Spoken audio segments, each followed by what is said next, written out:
overall, the situation at the Fukushima Daiichi nuclear power plant remains very serious. But to track progress towards achieving the three basic safety functions of criticality prevention, decay heat removal, and mitigation of radioactive releases, the IAEA has developed new charts, which means you will see for the last time the three-color chart, which will be replaced by these new charts. One for each of the units and spent fuel pools, and they will replace the three-color status charts shown until now. These charts will be the IAEA's benchmark for following the roadmap announced previously by the Tokyo Electric Power Company, TEPCO, for bringing the nuclear reactors and the spent fuel pools at the plant to a stable cooling condition and to mitigate radioactive releases. Now, as concerns the plant status, on the 27th of April, TEPCO provided an update of the estimated percentage of core damage for units 1, 2, and 3. And for unit 1, the core damage was revised from an estimated 70% to 50%, 55% of core damage. Unit 2, the core damage was revised slightly higher from 30% to 35%. And for Unit 3, core damage was also revised slightly higher from 25% to 30%. And this reflects a revised assessment since 15th March, rather than any recent changes in condition in the reactor cores. Then on 29th of April, TEPCO checked the status inside the reactor building of Unit 1 using a remotely controlled robot, and it confirmed that there was no significant leakage of water from the primary containment vessel. And nitrogen gas is still being injected into the containment vessel in Unit 1 to reduce the possibility of hydrogen combustion inside the containment vessel. Today, on 5th of May, TEPCO submitted a report to NISA on the plan to fill the primary containment vessel of Unit 1 with water up to a level above the reactor fuel rods. This measure is intended to provide stable cooling of the reactor and the reactor pressure vessel. In Units 2 and 3, fresh water is being continuously injected into the reactor pressure vessel, and temperatures and pressures remain stable. And fresh water is being injected as necessary into the spent fuel pools of Units 1 to 4. Radionuclide analysis of a water sample taken from Unit 4 spent fuel pool on 28th of April detected levels of cesium-134 of 49 becquerels per cubic centimeter, 55 becquerels per cubic centimeter for cesium-137, and 27 becquerels per cubic centimeter for iodine-131. As concerns water, approximately 70,000 tons of stagnant water with high-level radioactivity in the basement of the turbine buildings of Units 1, 2, and 3 are being transferred to the condensers, the radioactive waste treatment facility, and to temporary storage tanks. Stagnant water in the basement of the turbine building of Unit 6 is also being transferred to a temporary tank. Countermeasures against water outflow to the sea and to prevent and minimize the spread of the radionuclides in water have been put in place. And full-scale spraying of anti-scattering agent at the site is continuing using both conventional and remote-controlled equipment. Now, as concerns the zoning outside the plant itself, off-site. The government of Japan has announced establishment or redesignation of the following zones. No entry zone within 20 kilometers of Fukushima Daiichi nuclear power plant as of midnight Japan local time on 22nd April 2011. There is also the planned evacuation zones to be applied to some specific zones outside the 20-kilometer radius from the Fukushima Daiichi nuclear power plant. And planned evacuations are expected to be implemented in approximately 1 month's time, it is in late May. And third type of zone is called emergency evacuation preparation zones to be applied to the area within a 20 to 30 kilometer radius from the nuclear power plant. And this is except for areas designated as planned evacuation zones. And in these emergency evacuation preparation zones, preparations should be made so that the residents can take shelter indoors or can evacuate by their own means in the event of an emergency. And it was announced on the 21st of April that the size of the evacuation zone around the Fukushima Daiichi nuclear power plant will be reduced from 10 kilometers to 8 kilometers. And the order of evacuation will be lifted from areas farther than 8 kilometers around the plant. And these zones will be explained further in the online brief that you may find on the IAEA website. Now, if we go to radiation monitoring, the daily monitoring of the deposition of cesium and iodine radionuclides for 47 prefectures continues. For the period from 22nd of April to 2nd of May, the deposition of iodine-131 was detected in 8 prefectures, ranging from 1.8 becquerels per square meter to 89 becquerels per square meter. The deposition of cesium-137 was detected in 13 prefectures in the same period, and the values reported ranging from 1.3 to 92 becquerels per square meter. The reported values show that variable deposition of radionuclides was still occurring in certain prefectures, and the values for deposition are significantly lower than those detected in the first weeks of the emergency, and the number of prefectures affected is also diminishing.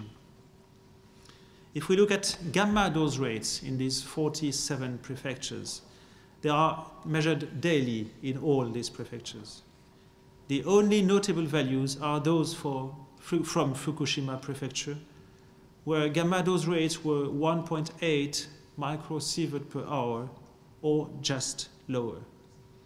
And in the Ibaraki Prefecture, where gamma dose rates were 0.12 microsievert per hour or just lower. In all other prefectures, reported gamma dose rates were below 0.1 microsievert per hour, with a general decreasing trend. As concerns drinking water, since the 1st of April, there has been one remaining restriction on the consumption of drinking water relating to iodine-131, which is applicable only for the village of Itate in the Fukushima Prefecture and only for infants. Now, if we go to the radiation monitoring of workers and the public, monitoring is going on, of course. And on the 29th of April, NISA reported that as a reporting date of, as of 27th of April, more than 175,000 people had been monitored for radiation. On 30th of April, TEPCO summarized the results of exposure measurements of workers engaged in emergency work whose external exposure exceeded 100 millisieverts at the end of March 2011. And according to the summary, for total internal exposure and external exposure, there were 2 workers with effective doses of 200 to 250 millisieverts, 8 workers with effective doses between 150 and 200 millisieverts, and 11 workers with effective doses between 100 and 150 millisieverts.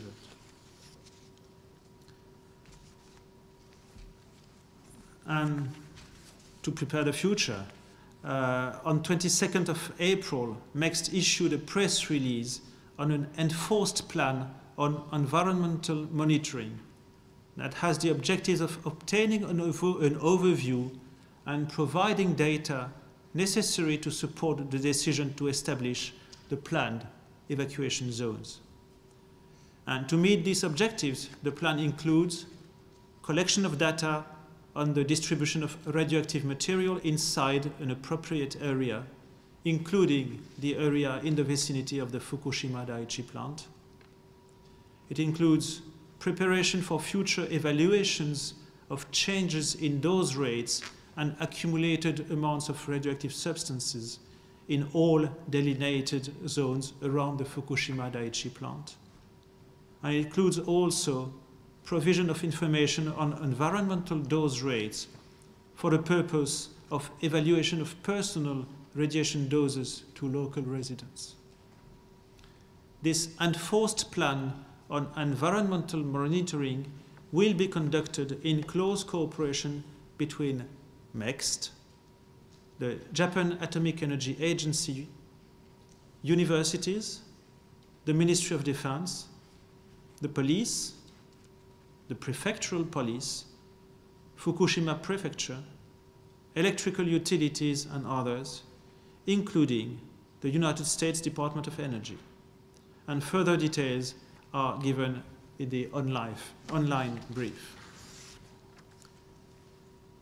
Now going to food monitoring and food restrictions and covering a period from 19th of March to 3rd of May. The Ministry of Health, Labor and Welfare reported that from 19th March to 3rd of May, 2,461 food samples had been collected from 18 different prefectures. The prefectures of Chiba, Fukushima, Gunma, Ibaraki, Niigata, Saitama, and Tochigi accounted for more than 90% of the reported food analysis results, with most food monitoring concentrated in Fukushima Prefecture. In fact, 38% of samples analyzed and reported until 3rd of May. And in 6 prefectures, 222 samples, so 9%, were found to have radioactivity above the Japanese regulation values. And restrictions on the distribution and or consumption of milk and specific types of vegetables have been in place in 5 prefectures, Chiba, Fukushima, Gunma, Ibaraki, and Tochigi, since they were first imposed on 21st of March. As of 3rd of May, the only restrictions remaining are in Fukushima Prefecture and for the cities of Kita Ibaraki and Takahagi in Ibaraki Prefecture. As concerns marine monitoring, the marine monitoring program is carried out both near the discharge areas of the Fukushima Daiichi plant by TEPCO and at offshore stations by MEXT. And details will be shown later by Hartmut. The activity concentration of iodine-131, cesium-134, and cesium-137 in seawater close to the Daiichi plant at the screen of Unit 2 were measured every day from 2nd April to 2nd of May. And the concentrations fell by several orders of magnitude from initial values of more than 100 megabecquerels per liter at the beginning of April to less than 10 kilobecquerels per liter for for cesium-134 and cesium-137 on 30th April, with a continuing decreasing trend over time. The sandbags containing zeolite absorbers that were placed at several locations between Unit 2 and Unit 4, and that you will see probably in Miro's presentation.